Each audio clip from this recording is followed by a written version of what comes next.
Hey guys, this is Mitch with FinePoint CGI, and today we're going to talk about Godot's new Movie Maker mode.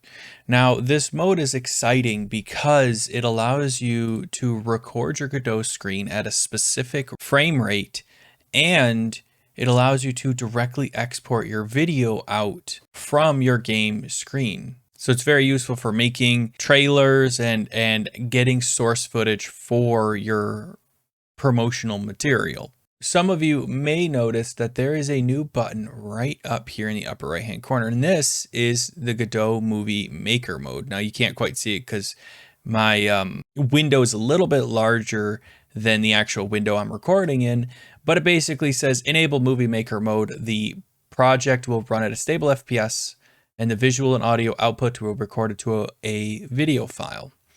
Now, that's really cool, and if we turn this on, then that means that all of the video and audio output will be put to a file, which is really cool. But the first question that you might have is, how do I set the frame rate? How do I set the location? How do I do things like that? Well, if you come up to project settings, and you scroll down, you'll see that there's a section called Movie Writer.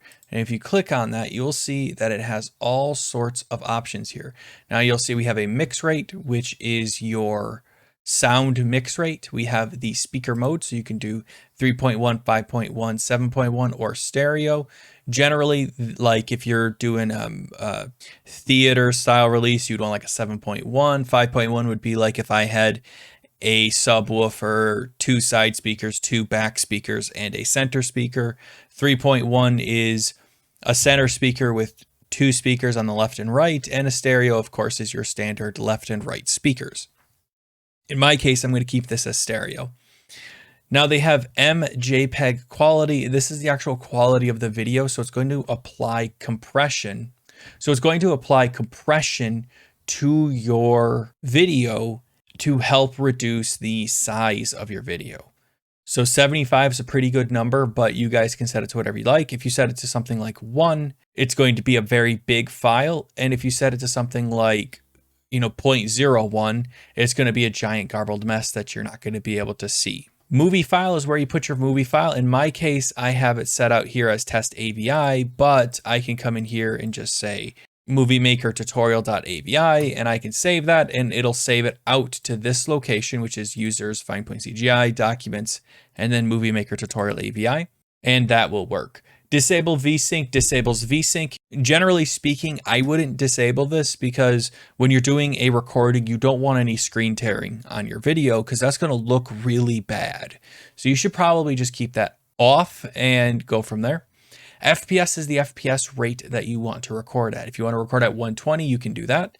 If you want to record at 60, you can do that. Of course, you can do 30 and the cinematic 24, right? Now, with the FPS, that is directly correlated to the size of your video file. If you do 30 FPS, it's going to be half the size of 60. And if you do 120, it's going to be twice the size of 60. So that's just something to keep in mind. Now, granted, a lot of times size when it comes to videos doesn't matter, but it can be difficult to edit a video that has 120 frames per second. But you also may want to have 120 or 200 or 400 or even 1,000. If you're going to do something like slow motion, you'll need those extra frames. So that's why this option is exposed for people.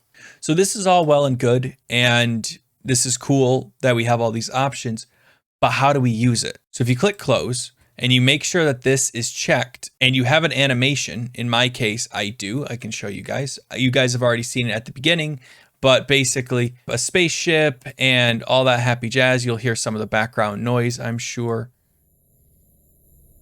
And you can see that it's going to, beam up that little guy right there, right? And then he flies off, right? You've seen this, of course, right at the beginning. Now you can see that the frame rate is kind of choppy on my video. So if I come in here and I view my frame time, when I'm playing, you'll see that I'm getting pretty decent FPS. But if I were to scale this up to a full 1080p or 4K, it's going to really crush this number down, right? So instead of, and if I mute this, because I'm sure that that sound's probably bothering you. So instead of relying on this frame rate to get a good solid video, instead, when we hit play, you're not going to hear any sound. And the frame rate will probably be a little choppy. And the reason why is because it's writing frame by frame and literally sound by sound, your video to disk. So it's going to be really slow. So that's something to keep in mind. Now, if I hit play, you'll see what I mean. So if I put that back over here, you can see how slow the frame rate is on this render. It is not running at 60 FPS or 120 FPS. It's running at a very, very slow frame rate. And that's to make sure that you get a perfect video of your project.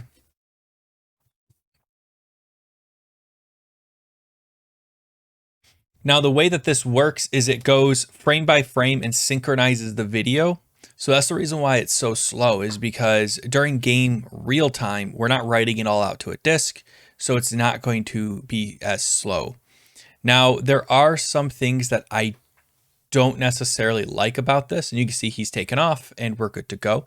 So I will close this, and you'll also notice that we didn't have any sound that entire time. And the reason why is because if we had sound, when it's running at that low of an FPS, it would absolutely just destroy your ears.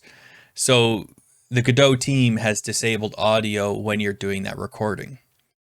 Now, if we come out to our location and we double click on our movie, you will see that we actually get a pretty decent result here.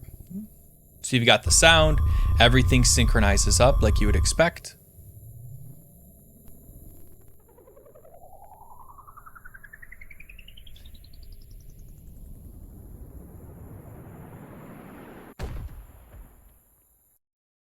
And simple enough.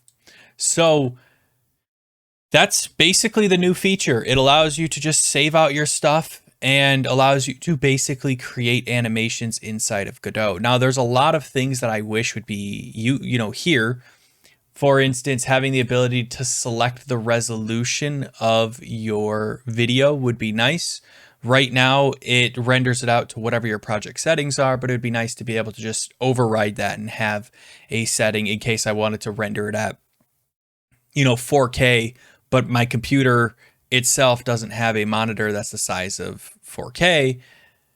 It'd be nice to be able to have it pop up in 1080p, but record at 4K, right? Or it'd be nice if you could tell it to record a specific animation set. So that way, once that animation is done, it would stop recording and you would be good to go to close it and move on. Because right now you have to know when your video is done, and that can be a struggle. And I think this is a great feature for Godot. It's going to help us out with creating animations, and it's going to help us out with creating promotional material for our game. But what do you guys think? Is this a useful feature? Are you guys actually going to use this feature?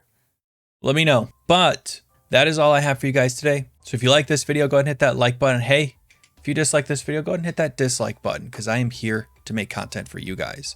This video, as with all of my videos, was a viewer suggested video. So if you have any suggestions, please leave them in the comments below, and I'll be more than happy to check them out. I just finished recording my WebRTC Nakama tutorial, and I'll be editing that. Hopefully I'll have it out soon. And hey, if you have any questions or comments about this feature, let me know in the comments below, and I'll be more than happy to help you out. Or you guys can jump on our Discord, link is in the description, and I'll be more than happy to talk to you there as well. But that is all I have for you guys today. So thank you so much again for watching, and I will see you all next time. Thanks.